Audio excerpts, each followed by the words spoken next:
President,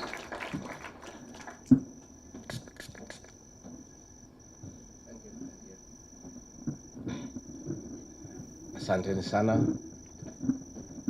The man of the moment, AG Speaker Emeritus, the Honorable Justin Biden Muturi, Your Excellency Kalonzo Musyoka, and all dignitaries present. Mine is just to say congratulations to JB for the great book that he has put together, The Fight for Order. And JB, my brother, my kinsman, as a student of literature, let me confirm that is a great art of work. And in literature, you evaluate content and form. At the University of Nairobi in the 80s, there were two schools of thought on what defines a great work of art. One group led by the late Professor Chris Wanjara believed that a good work of art is content, what you say. Another group led by Professor Henry Dangasi believed that a good work of art is the form, how you say it. Reading this great book, I want to confirm that it is splendid in both content and form. You have told a good story and you have told it well. JB Muturi, my brother, is a great friend of mine. We have come from far. We were trying to make Uhuru Kenyatta president in the year 2002 together with Murathe. Those days I used to take Uji Murathe. I quit the club.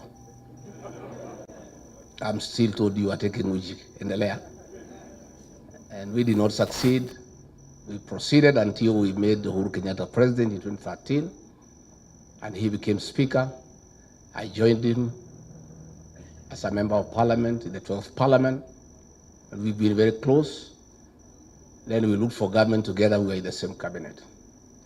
What JB has written here, especially the latter part, is true. And in the cabinet we served under Githinji, JB and I were the only true, honest people. When I left, he was left as the only one who is honest. When he left, there is nobody in that cabinet who is truthful. The rest are flower girls and yes sir. And this is a good story, and these stories must be told. I will be telling mine, but not now. I'm too busy. I have some work to do. But I'll be doing a good work on the Ruto betrayal as we go on. It's good to tell this story because JB tried to bring order to government like he had brought in parliament. And JB was a good speaker. Despite the fact that he came from TNA, he never became a youth winger for Uhuru Kenyatta. JB and Kenneth Marede were two great speakers. It's unfortunate the speaker we have today is a youth winger. You find him in empowerment forums giving people maharagwe. And for that, JB, we salute you. You created order in parliament. You tried to create order in government and you got in trouble, like myself. That's why we are out with you in the trenches. Because you tried to create order. Let me confirm to the people of Kenya. He's being given documents by people he doesn't even know. Attorney General that it is right. And he stood his ground. He was trying to call government to order.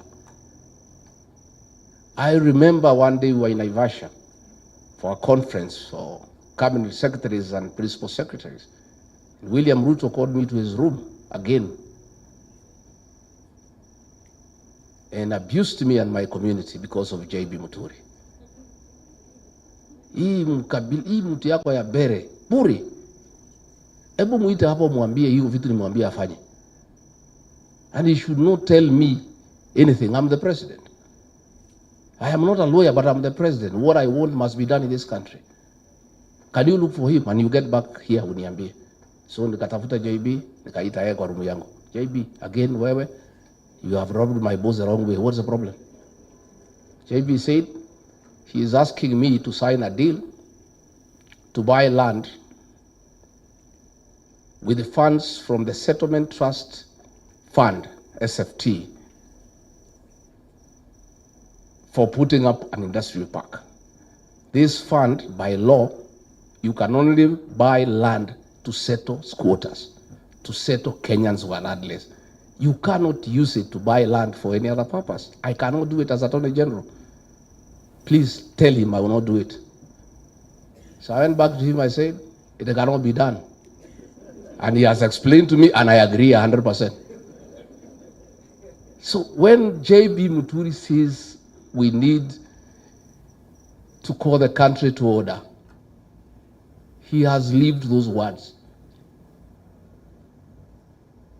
And he was my soulmate in cabinet, because he was only the truthful person who is fearless. One day, when they are in cabinet committees, the president had tasked his tribesmen there in cabinet to keep him informed on the deliberations in cabinet committee by text. So if the direction a debate is taking is not going his way, especially in issues he is conflicted, he would send you a text and tell you how to take the conversation. So JB looked for me and we agreed what to do. Himself and myself, we will leave our phones away so Ruto cannot reach us. By the time he has been told what he wanted is not going the right way, to a petition. And he has told you, I would say, I rose finance bill, everybody. Oh, Mkubwa Mzuri, I said, boss, this thing cannot be accepted by the people of Kenya, and we'll have an egg on our face. Kenyans will not take this finance bill. He took me to task. I said, no. I told the Secretary to Cabinet, Massive AJAABU, put it on record for posterity. I have said, no, it will not work. So when it did not work, we went to Cabinet. I wanted to revisit the matter, Kakata. I said, boss, can we go back to what I had said after the agencies brought a problem? The worst, of course, is when JB's child was abducted by the National Intelligence Service. And he called me, William Ruto was out of town, and said, Deputy President, my son has been abducted. I'm talking to everybody, they are taking me in circles. This is not acceptable. And for your information, if your child is missing and is suspected to be in the hands of the police or security agencies, you go to court and file what you call a habeas corpus, compelling the Attorney General to produce the person, dead or alive. So JB Muturi asked me, as Justin Muturi, if I file a habeas corpus against the Attorney General of the Republic of Kenya, whom will it be served upon? So I called Kindiki, Mr. Yesa, he took me in circles. He was in Interior. I could see he's lying. He knows, but pretending he doesn't know. I called Nudin Haji, he took me in circles. I called Mohammed Amin, Director of CID, he took me in circles. I called Japheth Kome, he was the IG, he was talking to me in Kemeru. And they were all taking me in circles. And I called William Ruto, he was out of town. I said, Mr. President, Your Excellency, we have a problem in our hands. The son of your Attorney General has been abducted. He sits in the National Security Council. He is here with me asking why anybody would abduct his son. And he sits in the National Security Council. He is a principal legal advisor to the government. If anybody had a problem with his son, it's just asking Meji, can your son turn up here? I said, this is not right. Wewe Rigiji, wacha fitina bana. Wewe umenisumbua. Kila siku unanipigia simu fitina. Abducted by who? In which country? Wewe bana usinisumbue. Usilete mimi fitina. He's put on the phone. So I told JB, go and face him. He knows where your son is. I've listened to him, I know him. And JB took my advice and I alerted him. I told him I will alert you when he arrives. The minute I was told he is 10 minutes away, the choppers were alerting, I said, be at the gate. He went and faced him head on as a man. And JB Pongezi, that's the way to be a man. And within 2 hours, his son was at home. This is what we need for this country. Most people are cowards. JB, you didn't want to waste time inviting CSs. They cannot come here. They are cowards. They don't want to be associated with you because of what you say and what you speak. Let me say finally, JB is a good man. He was my boss in Parliament as Speaker. I was a first-time MP. 5 years down the line, I became his boss as Deputy President. He respected me in my new position. All the other MPs we came with from Parliament had nothing but disrespect and distaste for my new position. But this man here said, God has given me this opportunity, we must respect authority. So we developed a very tight relationship. And I had to pay him back one day in kind. And it's good I tell you. After the Gen Z protests, the cabinet was dissolved. And William Ruto was struggling on what to do, bring Raila and his people in, this, that, and we let him do what he wanted to do without too much argument. And he announced the first batch, and out of the positions I had negotiated for my counties where I come from, he did not appoint anybody from Embu. And I asked him why. He said, let's wait kidogo. So in the next appointment, the final one, he called me and Musalia so that we flank him to announce the last batch of cabinet. And he was in a hurry. Let's go. I said, hey, what do you mean we go? How? How do we flank you to announce what we don't know? No, wewe Rigiji, wacha maneno mingi. Musalia, let's go. I said, no, I can't. If we are flanking you to make the announcements, we must be part of what you're announcing as the usual practice. I cannot flank you to announce cabinet when I don't know who you're announcing. I cannot hear it for the first time with the rest of Kenyans and the press. So he was very angry. Then he rushed to his office. Oh, Musalia, my God. He was shaking like a leaf. Oh, Mwami, how can we challenge the president? How? Please, this is not right. I say, Musalia, my friend, do you know this announcement, your name could be missing in that paper? The only person who is safe is myself because I'm elected. So mimi hata nakusaidia. So he went and brought the list and threw it at me. I looked at it and found that JB had been dropped from Embu and he had put somebody else. And then I asked him, who is this? I don't know him. You have not consulted me. We had an agreement. Who is this? Oh, is somebody says Barida brought. I said, no, I cannot be party to that decision. Because the other time, you appointed somebody from Meru. I did not argue with you. The people of Meru were asking me, who is this? I don't know. Where is this home? I have no idea. This person I don't know. So if that is your choice, go ahead and announce. I cannot accompany you to make that announcement. He said, wewe Rigathi. Hii ukabila yako itakufikisha wapi? I said, Mr. President, I am not party to that decision. How do I accompany you to announce something I'm not part of? And the people of Embu will be asking me, who is this? But if I'm not there, just go ahead and announce. He kept quiet like 3 minutes. He said, he threw a pen at me. He said, toa hiyo mtu weka hiyo JB yako hapo.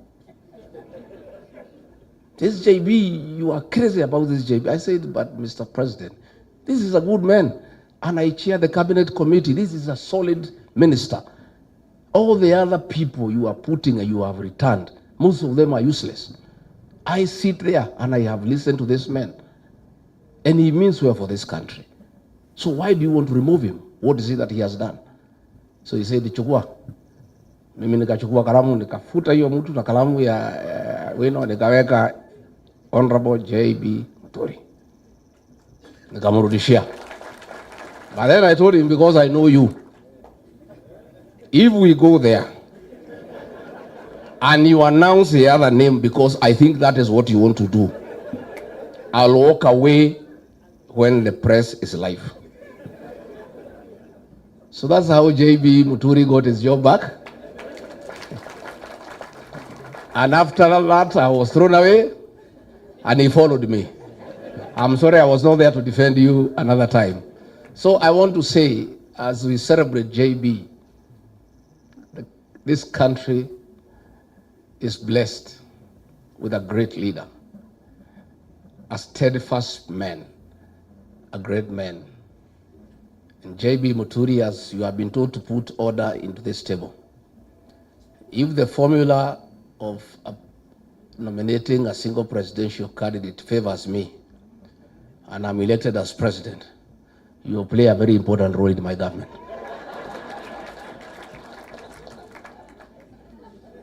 And for having been kind to me, when you asked me to step down my candidate with Senator Lene Kivuti, our senior elder, you know, in our community, we have seniority of elders.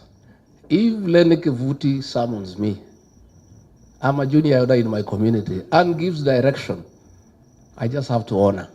So when Lene Kivuti and JB Muturi summoned me and said, as better people, we have decided that you step down your candidate in favor of Newton Karis, I agreed with the two senior elders from our community, because that is the way things should be run. So JB Muturi, please take us to Bere with Senator Kivuti and call the people of Bere North to order. Because Kasongo has put 300 million shillings so far in that by-election. Senator Lene Kivuti, you must lead us there to rubbish that money in 6 hours. And in Bere North is where William Ruto must be taught how to put communities to order. And JB Muturi, mimi nakutakia mema. I'm sorry. Eugene Wamalwa, my brother Dr. Fred Matiang'i, members of parliament here present, both current and former, friends, government officials that may be present, colleagues, friends of friends, ladies and gentlemen, I'm delighted to have you all here today for the launch of my book, The Fight for Honor. It's a good thing to have friends among the guests here to hear me speak and to share in the celebration of this milestone. Let me say, I'm happy I've told my story as candidly as I could. I hope you will enjoy reading it and that it will inspire you to help me in my mission of building honest institutions in Kenya. Thank you for making the time. And as I said earlier, this being a Friday, I'm sure you'd rather be somewhere else, probably partaking of tea or uji or many other broths. As my good friend, the former president, who has written the foreword in this book, these days often refers to some of the beverages that people take on Friday evenings. This launch is also a milestone for political leadership and political memory making in Kenya. I hope more of us are here, and even those who are not will get the time to pen your memoirs and autobiographies to give the next generation an intellectual grounding on how to do things, and how not to do things.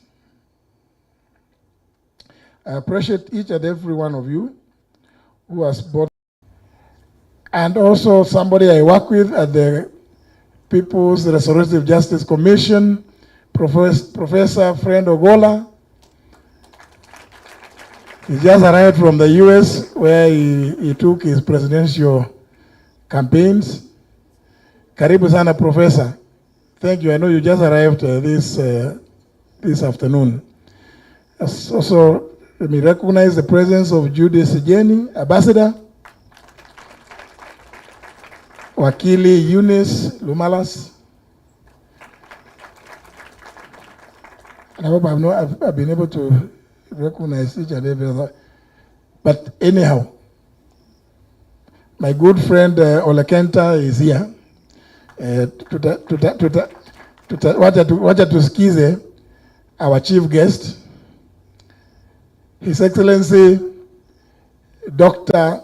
Stephen Kalonzo wa Musyoka is our chief guest at this launch. You will make the final remarks.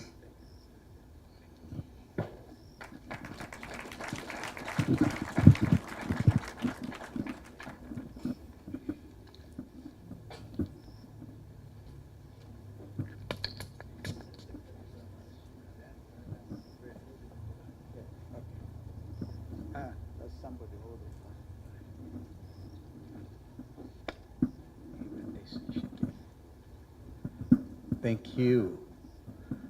Thank you. A very good evening, ladies and gentlemen, my brothers, Rigathi, the second Deputy President of the Republic of Kenya, my friend Eugene Wamalwa, the German name I skip purposely, our brother Fred Matiang'i, and all of you distinguished friends. You see now, Fred, you introduced some people you came with, or they brought themselves from Jubilee.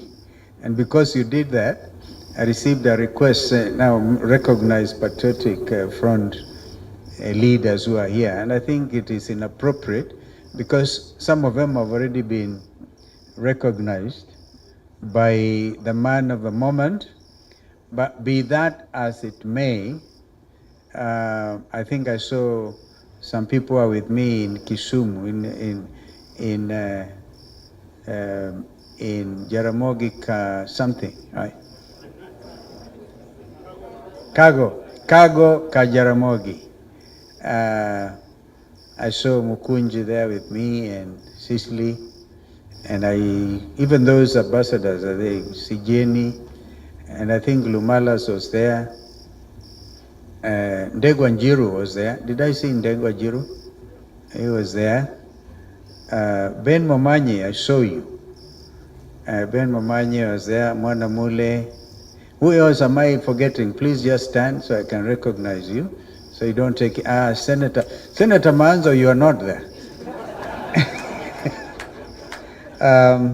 But he should have been there. I think he thought he should have been there, and others. So I'm not able to see who is right at the back. Or is it Wakili Boniface? No. So, ladies and gentlemen, I'm here to do a very simple thing, and that is to launch this book. I asked myself, JB, why did you make me the chief guest? Is it because you thought I should buy very many books tonight and to give out there? Or is it because I may have written an autobiography for myself, and the title of which is Against All Odds and which is due for revision? Or is it because I'm older than you? I think it's because of the latter. That I realize this guy is 3 years younger than me, and he's from my neighborhood. I don't know why Brother Rigathi claims Muturi for his own kinsmanship. because if you listen to JB speak Kikamba, he speaks without an accent. Even the way he pronounced my name before he came here, that's not the normal way you pronounce my name, because he is fluent. And then his home is near Ishara. From Kanyambora, where Lenny and him come from, to Sekuru is actually just less than maybe 30 kilometers. Now from there to Rigiji's place is very far. So we share in, but I heard Rigiji make some very interesting distinction, that him is a brother and I'm a cousin.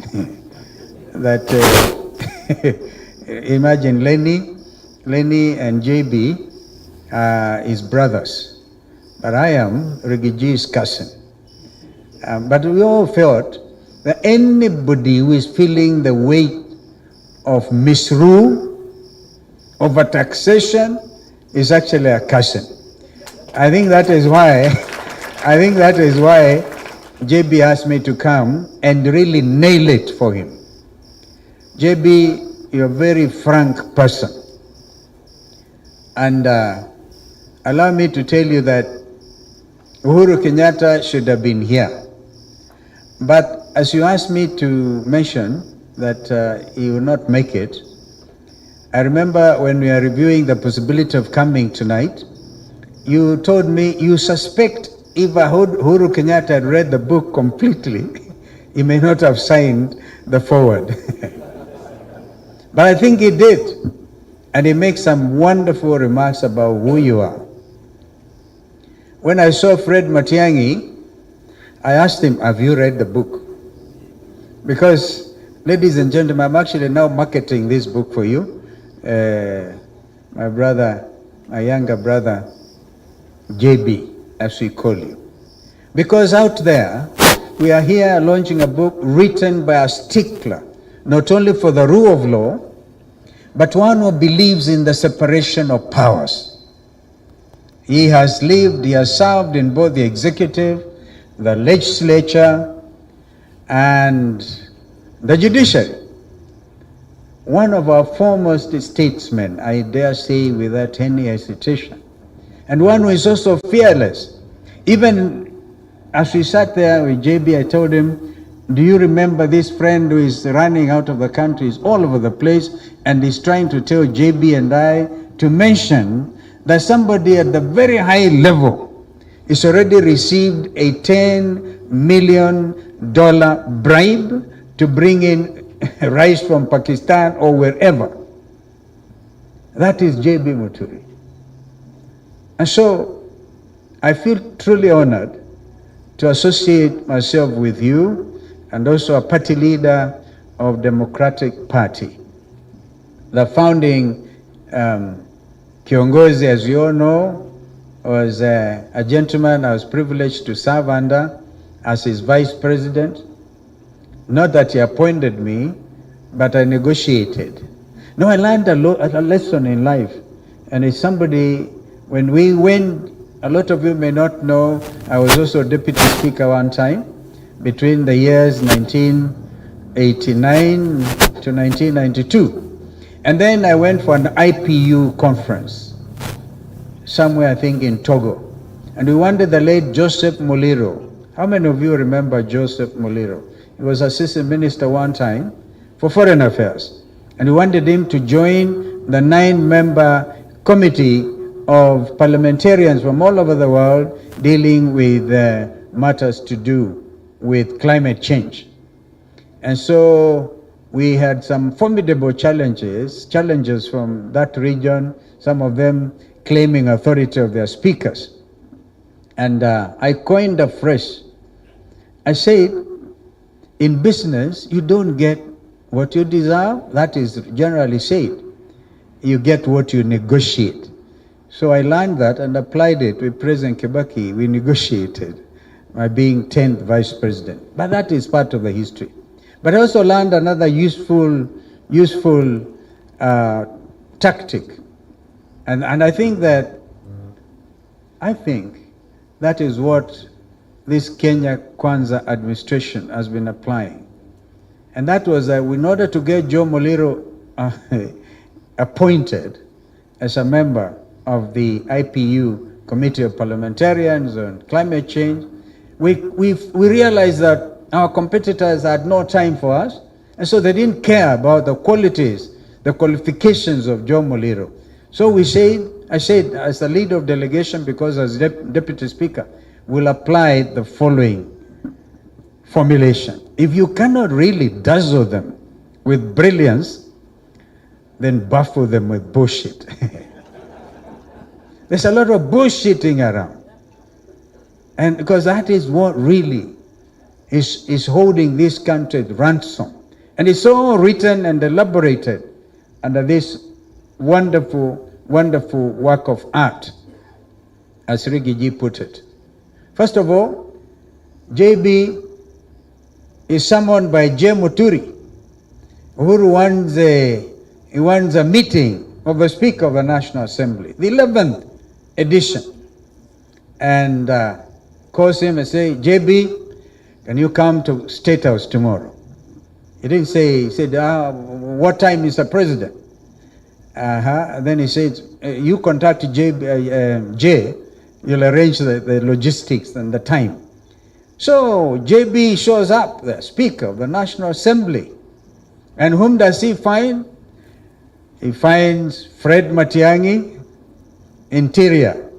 And he also finds Kibicho, Karanja Kibicho, the PS. It's all there, Fred. That's why I said, if you read it, you have to really know that we are dealing with a very honest person in the tradition of the truthful man. And he says it there. He says he told President Uhuru Kenyatta, you cannot do this. I am the Speaker of Parliament. There is a principle of separation of powers. And he called Kibicho and Fred some very nice names there, because he was angry with what he thought was an aggression on the principle of separation of powers. He does the same, and of course others also at the time in the book, if you read, where, for example, you see, we are making him look like a wonderful person, but the human being in JB had to face the role of Mr. Njeru. Now, in that we share. When I was in Meru School in Form 5 and 6, our headmaster was Mr. Njeru, who once became the Director of Education. And one time and I think that's why I sharpened my negotiation skills at Form 6, because we went on strike. Mr. Njeru said, the Form 6, in all one accord, have decided to fail. We actually turned out that time in Meru School, the class of 1973, as number 4 in the country, because we are refusing to eat stuff we are calling fufu. But we had given Mr. Njeru a nickname of Mr. Amin.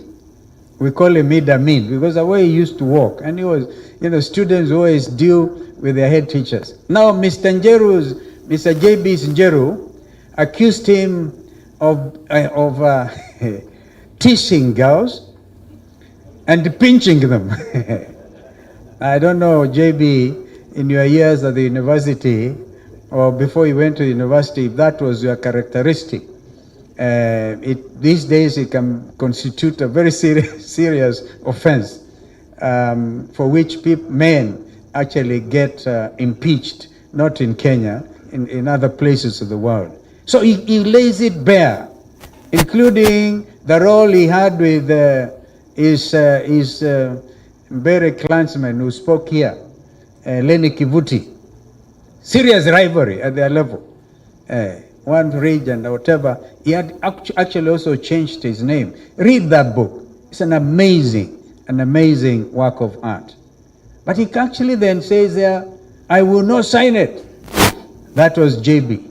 It is out there. And they say, release my son. We have seen the story of Leslie.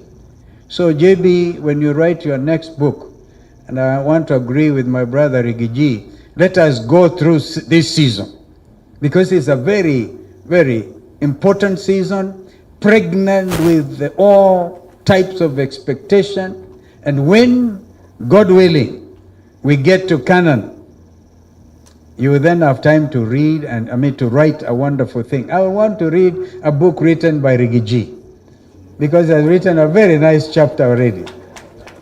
He has seen it all. He paid his brother in kind. I don't know how many deputy presidents world over would be able to stand up and get a president to go down when he's going to announce the names. And he actually gets them. That is the art of negotiation and also transparency. If indeed we are a government or a country that believes in the rule of law and democracy, then we have to be like Rigathi. I just come from Luo Nyanza. And please don't ask me where I got the 100 cows from. That's my own secret. Something